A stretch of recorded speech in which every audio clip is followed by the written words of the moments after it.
There are endless restaurants to choose from in Japan, but especially in Tokyo, where there are over 137,000 restaurants to choose from. There are so many restaurants here, and so many of them are really, really good. So today I'm going to look back at a few restaurants that I've visited that really kind of stood out. But before we do so, I wanted to let you guys know about this awesome platform that is byFood.com. It's really great because they've even worked so close with some of these restaurants that we've shot at. So they've even created these kind of original course options that you can book in English and even in Chinese now. It makes it really easy to book a restaurant without having to try to book in Japanese. And without further ado, here are some notable restaurants that I would like to highlight in today's video.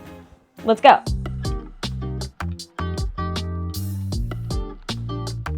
Okay, so I've made a few notes on my phone for some notable restaurants that I want to highlight today. The first one is called Ushihachi Kiwami, and it actually has a much longer name, which is Shibuya Wagyu Yakiniku Ushihachi Kiwami, and it's kind of one of our more casual dining restaurants on our list today. First of all, the thing that really stood out was the remarkable view. It is located right on the corner of Shibuya Crossing. It looks really cool, especially if you were to go for dinner at nighttime, you get those neon night view. So that was a great place to visit, and this restaurant aims to be able to provide the most affordable, high quality Wagyu beef. Some people might think it's still kind of pricey. It's over, depending on the course you choose, over 10,000 yen. But it is notable that you can also get an all-you-can-drink menu, which is really nice. So you can keep ordering drinks, whether it be, I think, soft drinks or alcoholic drinks, and get a premium course of Wagyu beef. Plus, if you get that view, amazing. But make sure if you want the view, you're really gonna have to probably book in advance and request a window side seating. On to the next, number 2, the all-you-can-eat Shabu Shabu, and this place is called Shabu Shima in Sangenjaya. Sangenjaya is a really cool neighborhood that I really recommend exploring. Personally, I know it is a bit of a university town. A lot of young university-age students tend to live around there. So it has a really young atmosphere, I think. So Shabu Shima specializes in shabu shabu. I explained in the previous video that we did, but it means kind of like swish swish. When you take a slice of raw pork and then you dip it in a boiling hot pot. And that is what cooks the pork, and you just swish it a few times until it cooks through, and then it's ready to eat. So that's shabu shabu. It's a really fun and delicious experience. This shop specializes in kuroge buta, which is the black-haired pork, and I believe in English this is like a Berkshire pork. In Japan, it's considered to be kind of the A5 Wagyu rank for pork. We went there for an all-you-can-eat video. I wouldn't say it was an all-you-can-eat challenge, but there was an all-you-can-eat option. The all-you-can-eat is quite a large amount of pork, and it was so good. I think it would have been doable for me to finish all of it if I hadn't done 2 other all-you-can-eats earlier that day. They also had all-you-can-drink options, so if you really wanted to go crazy while you were there, you could do the all-you-can-eat shabu shabu or sukiyaki and then throw on all-you-can-drink and then just go wild, really. So you could have a really fun and delicious time there. It really is one of the more affordable options because you get 90 minutes of all-you-can-eat shabu shabu. And it only ranges, like depending on the course you choose, it ranges from between like $30 to $35 on the byFood website. So you can actually book that on byFood. They also have a sukiyaki course that is all you can eat as well. All of those are within the $30 to $35 range, which I think is super affordable. And that's also a key reason as to why it's quite popular and why I thoroughly recommend this.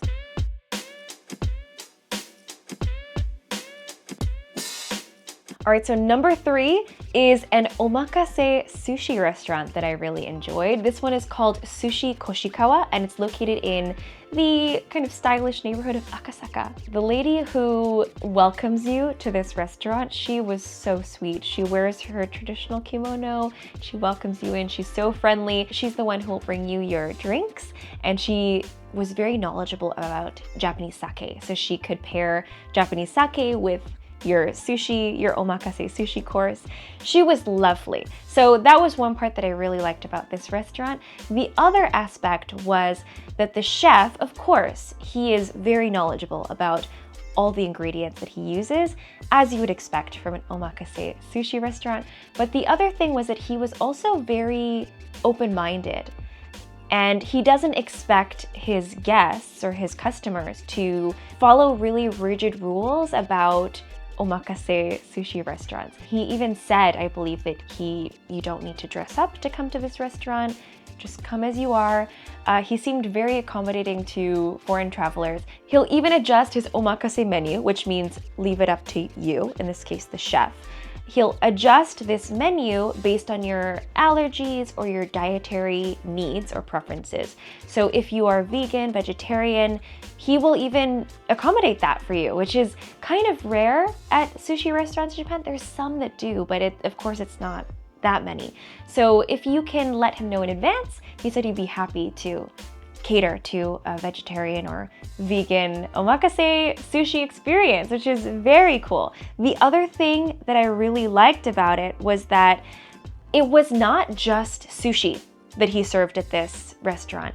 It almost felt a little bit like a kappo ryori restaurant. Kappo being a type of restaurant style where there's a counter and the chef will cook everything in front of you. So sushi is typically mainly just, you know, nigiri and like making sushi rolls, nigiri, in front of you. But kappo could be like cooking, so they'll cook things. So I also had a really delicious grilled eggplant that was really, really good. So yeah, I think I would definitely say Sushi Koshikawa is worth checking out. Maybe a little bit less famous, so I think that's also a good appeal. And other additional shout outs for really good sushi in Tokyo. Sushi Hajime is really good, and so is Sushi Shin. I haven't filmed a video at these places, but they're really, really popular sushi restaurants that are very high quality, on the high-end range, of course, but you can also book those on the byFood website, along with a yakitori omakase restaurant, which is called Yakitori Sei, and that is a really, really highly rated yakitori restaurant. The owner of this Yakitori Sei restaurant, I think he is the understudy of a well-known yakitori master who has a Michelin star yakitori restaurant. So you can expect really high quality, and you can book it on byfood.com.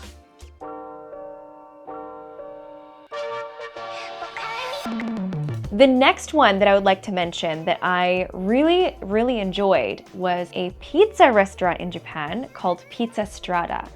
That one was really, really good. This one is located in Azabujuban, also a really stylish, kind of higher end area. Tokyo has established itself as a strong competitor on the pizza scene globally. There's many restaurants in Tokyo, pizza restaurants that have won first place awards in global competitions. And Pizza Strada is one of those pizza restaurants that's garnered a lot of attention in recent years. And it was recently ranked 14th in the top 50 Asia Pacific ranking by the 50 Top Pizza ranking, which is, I believe, quite a prestigious pizza ranking. I really loved the pizzas. They make it right in front of you in the stone oven, of course.